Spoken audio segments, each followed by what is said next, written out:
Friends, welcome to my channel. आज हम आपको मानव की उत्पत्ति व विकास क्रम में पार्ट थर्ड के बारे में बताएंगे।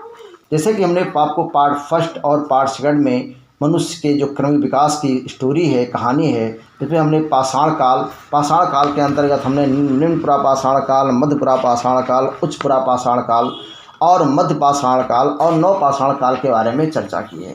नेक्स्ट वीडियो में अर्थात पार्ट थर्ड में हम आपको ताम्रपाषाण युग के बारे में बताएंगे।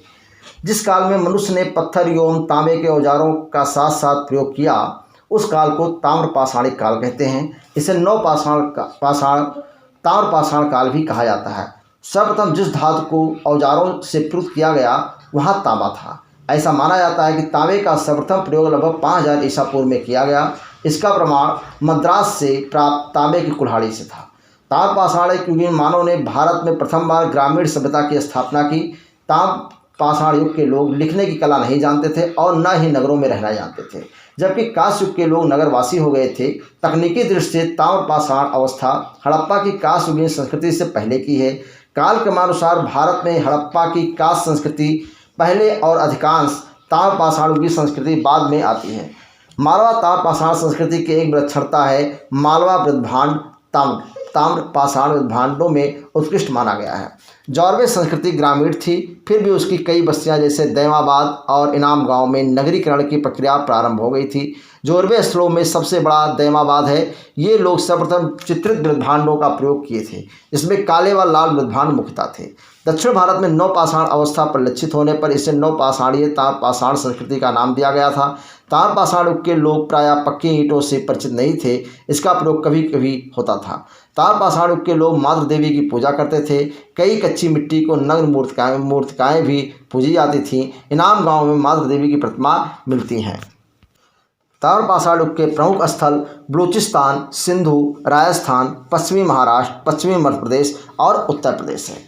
इसी क्रम में हम देखते हैं धातु युग। नवपाषाण युग के अंतिम चरण से धातु तथा तांबे का व्यवहार आरंभ हुआ। कालांतर में कांसा और लौह से भी लोग परिचित हुए अतः पाषाण युग के पश्चात धातु युग का प्रारंभ हुआ। धातु युग क्रमानुसार 3 कालों में विभक्त किया गया है: ताम्र युग, कांस्य युग और लौह युग। इन्हीं 3 चरणों में मानव सभ्यता का उदय हुआ। ताम्र युग ताम्रपाषाणी संस्कृति के अतिरिक्त भारत में उत्तरी गंगा घाटी व गंगा यमुना दोआब क्षेत्र के स्थलों से ताम्र उपकरण जैसे हाथ की कुल्हाड़ी, मत्स्य भाले, मानवता रूपी मूर्तियां प्राप्त हुई हैं। इन उपकरणों को गंगा घाटी ताम्रनिधि के नाम से पुकारा जाता है। ताम्रयुगीन ग्राम संस्कृतियों के स्थान कांस्ययुगीन शहरों की स्थापना कर दी। भारत में इसी युग में हड़प्पा संस्कृति अर्थात सिंधु घाटी की सभ्यता का उदय व विकास हुआ। भारत में प्रथम बार शहरी सभ्यता की स्थापना सिंधु घाटी की सभ्यता के दौरान हुई। दूसरा आता है आपका जो है लौह युग, या इससे पहले हम कह सकते हैं कांस्य युग। मिस्र, मेसोपोटामिया, यूनान व सिंधु घाटी में कांसे के उपकरण मुख्यतः व्यवहार में लाए जाने लगे। इसी से वो युग कांस्य युग के नाम से विख्यात है। लौह युग मानव सभ्यता के विकास क्रम में लोहे का प्रयोग मनुष्य ने 2000 ईसा पूर्व के आसपास ही सीख लिया था, परंतु उस समय इसका प्रयोग कुछ समुदायों तक ही सीमित रहा। एशिया माइनर तुर्की की हिट्टाइन जात ने लोहे का निर्माण की तकनीकी खोज निकाली तथा इसके साथ ही लोहे की ढलाई का कार्य 1400 ईसा पूर्व के लगभग प्रारंभ हो गया। 1200 ईसा पूर्व तक फिलिस्तीन, तुर्की, सीरिया, ईरान, इराक तथा यूनान के निवासी लोहे के औजारों तथा उपकरणों का प्रयोग करने लगे। इस प्रकार 1200 ईसा पूर्व से लौह युग का प्रारंभ हुआ। भारत में लौह युग का प्रारंभ 1000 ईसा पूर्व के लगभग माना जाता है। सुप्रसिद्ध पुराविद हुइलर की मान्यता है कि भारत में सर्वप्रथम लोहे का प्रचलन ईरान के हखामनी शासकों द्वारा किया गया था। इसी प्रकार कुछ विद्वान यूनानियों को इसे लाने का श्रेय प्रदान करते हैं, किंतु ये मत समीचीन नहीं लगते। यूनानी साहित्य में इस बात का उल्लेख मिलता है कि कारीगर लौह उपकरणों का निर्माण करने में कुशल थे।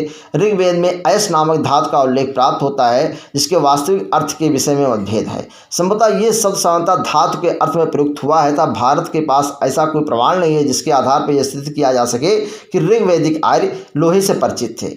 सर्वप्रथम उत्तर वैदिक काल अर्थात जो 1000 से 600 ईसा पूर्व के ग्रंथों में हमें इस धातु के स्पष्ट संकेत प्राप्त होते हैं। लौह काल का विभाजन हम 3 चरणों में करते हैं: प्रथम चरण, द्वितीय चरण और तृतीय चरण। प्रथम चरण 1300 ईसा पूर्व से 1000 ईसा पूर्व। इसका विस्तार अत्यंत सीमित क्षेत्र में जो है बलूचिस्तान, पाकिस्तान व हुल्लूर कर्नाटक भारत तक ही रहा। द्वितीय चरण 1000 से 800 ईसा पूर्व। इसमें संपूर्ण गंगा क्षेत्र एवं कर्नाटक में उत्तरी भारत और दक्षिण भारत के कुछ हिस्से आते हैं। तृतीय चरण में 800 से 500 ईसा पूर्व भारत के अधिकांश क्षेत्र में उत्तरी भारत एवं दक्षिणी भारत महापाषाण संस्कृति के अंतर्गत आता है। अथर्ववेद में लोहायस तथा श्याम अयस शब्द मिलते हैं। विद्वानों ने लौह शब्द को तांबे के अर्थ में तथा श्याम शब्द को लोहे के अर्थ से ग्रहण किया है। इस प्रकार अथर्ववेद में उल्लिखित श्यामयस से तात्पर्य लौह धातु से ही है। इसके बाद अयस शब्द लोहे का ही पर्याय बन गया। काठक संहिता में 24 बैलों द्वारा खींचे जाने वाले भारी हलों का उल्लेख मिलता है। इनमें अवश्य ही लोहे की फाल लगाई गई होगी। अथर्ववेद भी लोहे से बने हुए फाल का उल्लेख करता है। इस प्रकार साहित्यिक प्रमाणों के आधार पर निष्कर्ष निकलता है कि ईसा पूर्व 8वीं सदी में भारतीयों को लोहे का ज्ञान प्राप्त हो चुका था। सामान्यतः माना जाता है कि भारत में आर्यों के आगमन के साथ लोहे का प्रचलन आरंभ हुआ। विश्व के संदर्भ में लौह युग लगभग 1300 ईसा पूर्व में प्रारंभ हुआ। भारत में लोहे का साक्ष्य 1000 ईसा पूर्व के आसपास एटा जिले के अंतरीजी खेड़ा से प्राप्त हुआ है। हाल के वर्षों में लौह युग के आरंभ का संबंध चित्रित धूसर मृदभांड से स्थापित किया गया है, जिनमें सबसे पहले ऐच्छन्य के उत्कृष्ट मृदभांडों और उसके बाद हस्तापुर के मृदभांड का उल्लेख किया जाता है। इस युग में चाक की सहायता से विशेष प्रकार के मिट्टी के बने बर्तन चित्रित धूसर मृदभांड प्रयोग रूप से बनाए जाते थे। अतः इस संस्कृति को चित्रित धूसर मृदभांड संस्कृति भी कहा जाता है। इसी क्रम में हम नेक्स्ट वीडियो में हड़प्पा संस्कृति के बारे में बताएंगे।